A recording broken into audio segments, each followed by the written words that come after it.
So you know how some fans say that Thanos was the hero of Infinity War? Well, what if it was more than just a complex psychology of his character? What if Thanos was an actual cosmic hero? Instead of being a megalomaniac that is obsessed with balancing life in the universe, this other Thanos will be known as the Mighty Titan, the greatest hero of the universe. How would the MCU change if Thanos wasn't the biggest baddie, but instead the good guy? Well, let's talk about the story of the Mighty Titan. It goes without saying that the MCU would be very different if Thanos wasn't the big bad. I mean, so much of the three phases revolved around Thanos and his obsession to collect the Infinity Stones. Change that motivation and a lot of things shift completely. There will be no snap in Infinity War, meaning no time travel in Endgame. Many characters who died will still be alive. The Guardians of the Galaxy might never become a team. And of course, there is a chance that the Avengers themselves won't assemble. Beyond that, just think about all the civilizations that won't lose half of their populations in this alternate universe. The entire trajectory of the MCU will shift completely. Now, keep in mind, I will focus mostly on the MCU's version of Thanos, because turning the comics Thanos into a hero is a whole other story.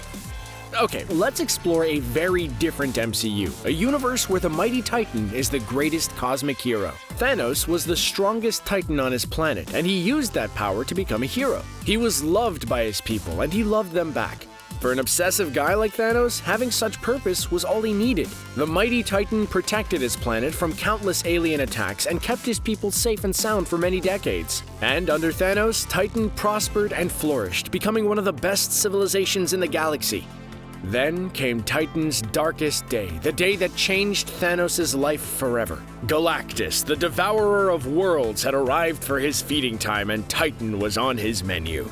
While the Mighty Titan is very powerful, at the time he was no match for Galactus. And despite fighting valiantly to protect his people, Thanos was unable to stop Galactus from destroying Titan. Since Thanos is somewhat unkillable, he was able to survive his planet's destruction. But he was the only surviving Titan. While this Thanos is a more heroic character, I don't want him to be this ultimate pure heart guy like Captain America. I mean, the reason why Thanos is a great character is because of his complex personality. So, the Mighty Titan will still be this obsessive and prideful individual with a bit of a god complex. Thanos' core motives always revolve around obsession, so the Mighty Titan will become obsessed with destroying Galactus. Shortly after Titan was destroyed, Thanos traveled the galaxy. For a while, Thanos was in a very dark state of mind. Thanos really did love and care for his people, and he failed to save them. And so now, every evil alien out there will feel his wrath. But along the way, the Mighty Titan found hope and purpose once again after arriving on Zen-Huberi. There, he saved Gamora's life from a bunch of extremist aliens. In this version, Thanos actually helps Gamora and adopts her as his daughter. Gamora is the last of her kind, so Thanos sees much of himself in her, and he trains her to be the best warrior in the universe. But despite being obsessive, he is much kinder to Gamora in this version. Over the years, Thanos saves other characters like Nebula, and over time he builds an army. Thanos realizes just how much suffering there is in the infinite universe, so he plans to build a great army of cosmic heroes who will protect and patrol the whole universe. One of the cool things about Thanos is that he's this cosmic Genghis Khan. Due to his extreme obsessive personality, he was able to build one of the greatest galactic armies. Just imagine if he used his obsessiveness to do some good. A Titan like that could achieve some great things. And so, the Mighty Titan devotes himself to his obsessive vision of protecting the universe from any threats. He wants a safe and grateful universe, but instead of wiping out half of all life, Thanos creates an empire of cosmic heroes who will bring order and peace to the universe. But no matter how many evil alien empires Thanos brings down, there is still one enemy that always occupies his mind, and that is Galactus. Despite all of his power and army of cosmic protectors, Thanos will still be unable to go after Galactus and win. But that will change when Thanos arrives on Earth. The Avengers will still assemble, and Loki will still invade Earth with an army of aliens. This Loki won't be working for Thanos, obviously, and he doesn't need to. The way 2011's Thor went down, it just feels natural for Loki to go after Earth. And so the Battle of New York will still happen in 2012, and the Avengers will assemble to save the planet. Only this time, Thanos will join Earth's mightiest heroes. Just imagine Thanos showing up in the middle of the battle and completely destroying Loki's army all on his own. Now that will be an entrance. Thanos ends up being very impressed by the Avengers, and he decides to add them to his galactic empire of cosmic heroes. While the Avengers will hesitate about joining such an empire, they will see that Thanos is an effective hero, and Earth will be much safer with Thanos' army protecting the whole planet, especially after Thanos tells them about Galactus. I realize that it's unlikely for the Avengers to just join a galactic empire like that, but keep in mind that this Thanos will prove himself as a great cosmic hero. Thanos becoming an Avenger will not only be a massive shift in the team's dynamic, but it will add so many fascinating interactions in this fictional MCU. Just imagine Thanos' moral and ideological debates with Captain America and Iron Man, his friendly clashes with Thor and Hulk. I mean, this could be so fun! However, Loki's invasion will also introduce Thanos to the Infinity Stones. The existence of the Infinity Stones will change everything for Thanos. He will go after them for two main reasons. The first is to keep them safe, since even one stone can make you a godlike being. And since Thanos is this cosmic protector, he will be obsessed about making sure the stones don't fall into the wrong hands. But there is also the whole thing with Galactus. With the stones, the mighty Titan could easily take down the cosmic giant.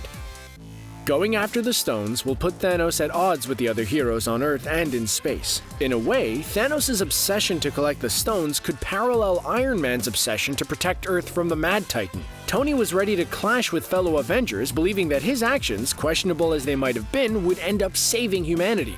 That what we needed was a pseudo-armor around the world, remember that? The mighty Titan will have a similar ideology. He must collect the Infinity Stones, protect them from other cosmic threats, and use them to destroy Galactus once and for all. Getting his hands on the Space, Mind, and Power Stones won't be too hard. And with the convergence that happened in Thor: The Dark World, Thanos could also find the Reality Stone. But the Time Stone will be much harder to collect, since it will be protected by either Doctor Strange or the Ancient One. Plus, there's the whole thing with the Soul Stone and Vormir. I think it will be a powerful moment if Thanos ends up giving up his quest to collect all 6 Infinity Stones when he arrives at Vormir. This Thanos won't be ready to sacrifice the person he loves most. This will show that Thanos' obsessions don't rule him to the point that he is ready to kill someone he loves to save the universe. Regardless of the Soul Stone, Thanos will still get his hands on the other 5 stones, and that is more than enough power to challenge Galactus. Thanos will eventually clash with Galactus. It will be an epic cosmic battle, especially with the Silver Surfer involved. Thanos is already one of the most powerful beings in the universe, even without the Infinity Stones. But with them, he will be an unstoppable force, even against Galactus' power cosmic. And while I'm sure that even the mighty Titan won't be able to lift Mjolnir, I gotta be honest, it would be a personal dream of mine to see Thanos using Thor's hammer in a battle against Galactus. But in the end, Thanos won't kill Galactus. Thanos will realize that Galactus is a necessary cosmic force. He preserves the cosmic balance of the universe, and with Galactus being killed, the mighty Titan will unleash something far worse. This is something that came up in the comics a few times. Galactus' death could result in the destruction of the entire multiverse.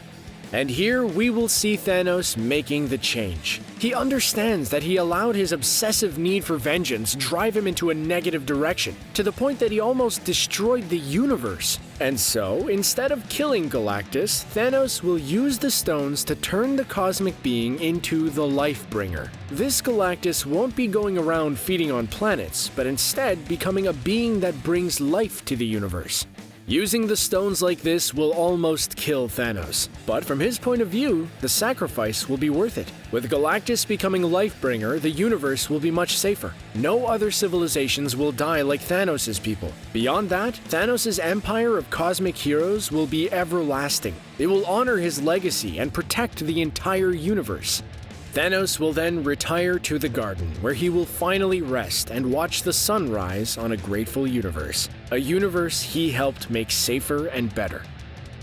And that's the story of the mighty Titan, the greatest cosmic hero who ever lived. The end. Well, that was something. Would you like to see a version of the mighty Titan in the MCU? Do you think Thanos could be a great cosmic hero? Let me know. If you liked this one, please click that like button and be sure to subscribe for more What If videos. Thanks for watching.